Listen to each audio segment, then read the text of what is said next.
All right. Going. Oh, don't move, Rick.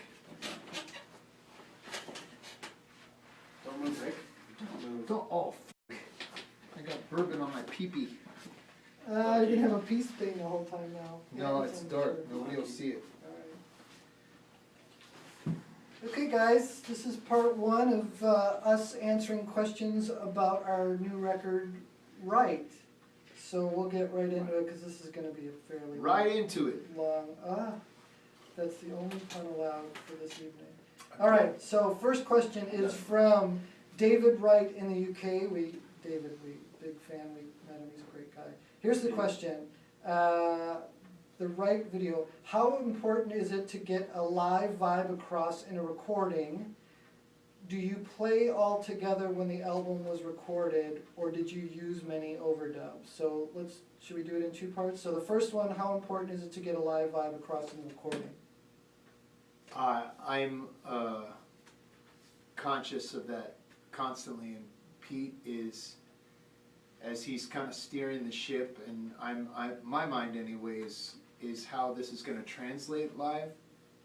But I think we shoot for as live and bombastic a feel as we can get recording, so that when you hear it live, it comes across. I mean, obviously there are other little things that come out in the recording, but I think what you get from the studio recordings is as live as we can communicate. Okay, good answer. Second part of the question is, did you all play together when the album was recorded, or did you use many overdubs? I'll answer that. We both, actually. We did the basic tracks with initially doing the drums, the guitars, and the bass, all the rhythm tracks, and then we went back and overdubbed any guitar overdubs, solos, vocals, anything like that. So yes to both, actually. We did and we didn't. That's right. Next question, another UKer, our good friend Bernard Baker. Bernard! And Carol, lovely Carol. Is the new one a companion to Impulse or a progression from it? And if it's a progression, how does it differ? That's for That's you. for you, yeah. Oh, let me read it again. Is the new one a companion to Impulse? Companion. I didn't make a conscious effort in my contribution musically, and I don't think lyrically it's a companion. And so, and the second part was, and if it's a progression, and if it's a progression, how does it differ? How does this record differ? It's not a departure in a big way. I just think it's better. Me too. Do you think sound-wise really we kind of good. like pushed more from a vintage feel into a More modern rock. more? In the mix we did a bit, but like from a writing standpoint, I don't think so. So, It's okay. still very IDLEWAR. Yeah. Next question is from Greg Simpson, old friend of mine. Who writes the lyrics and where do they get their inspiration from? That's right. Let me answer that. No. It's a combination of Pete and I. If Pete has a particular lyric that he feels fits, even phonetically, it sounds good and there's a good kind of meaning behind it, he'll put that out.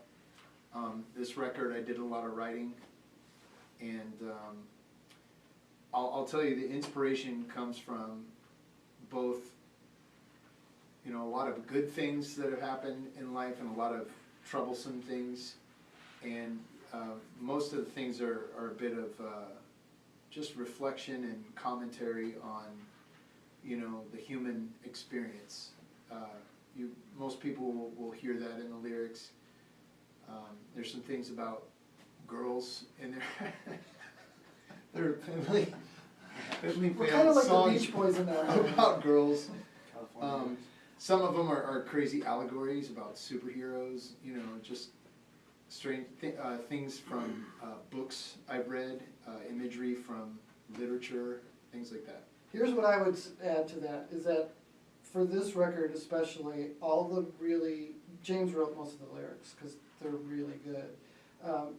I don't write really good lyrics. Occasionally I have a moment.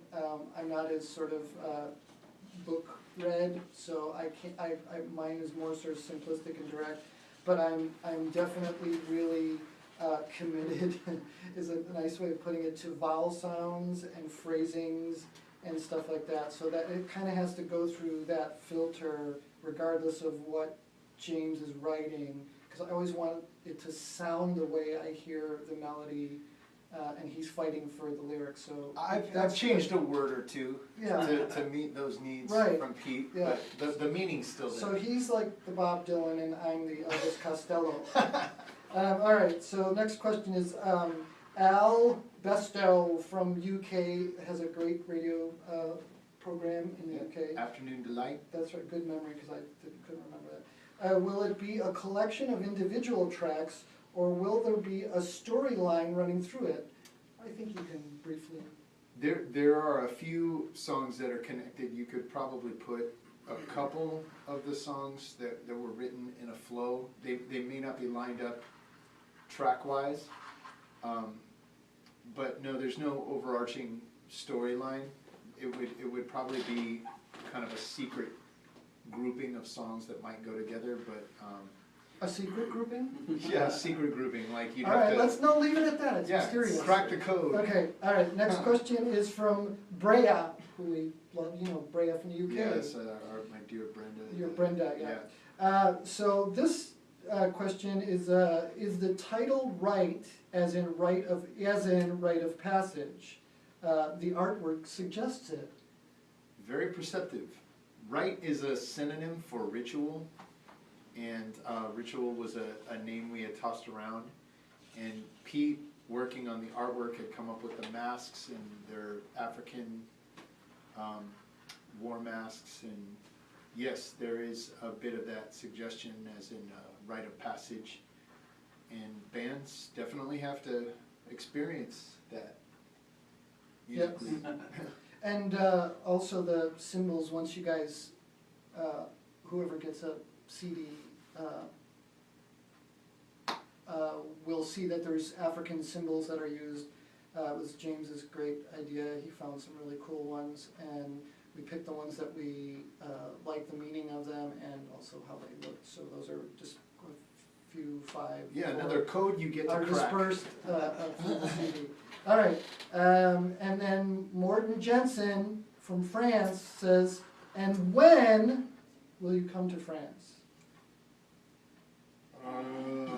You know, of course we'd love to I come to would love France. to come We're, to yeah, France. we want to, you know, come to Europe, but we have to, you know, it's got to be done right, and so we're just trying to get the buzz going in France. Come on, Morten. Yeah, we're Come on. working on it. We will see you someday. Help a brother out. Okay, so Keza. Oh, Keza from UK, who came to see us in Sheffield. Hey, Carrie's my physics buddy. Yeah, what is, she's so rock. What's the heaviest track called? Oh, each of us should answer it. What do you think the heaviest track is called? Heaviest, I would say, is Soul and Moon, probably. Okay, James. He's wrong, but James. Wow, Come on. no, off the Don't be right thinking answer. too much. Come yeah, on, I am just thinking give too it, much. just give it. I want to say You're Gone. Okay, I'm going to say the heaviest song is actually going to be the first single. It's called Keep Your Word. Keep Your Words heavy. pretty I heavy. think that the heavy. No. Yeah. Okay. Yeah. Now I get it. I get it.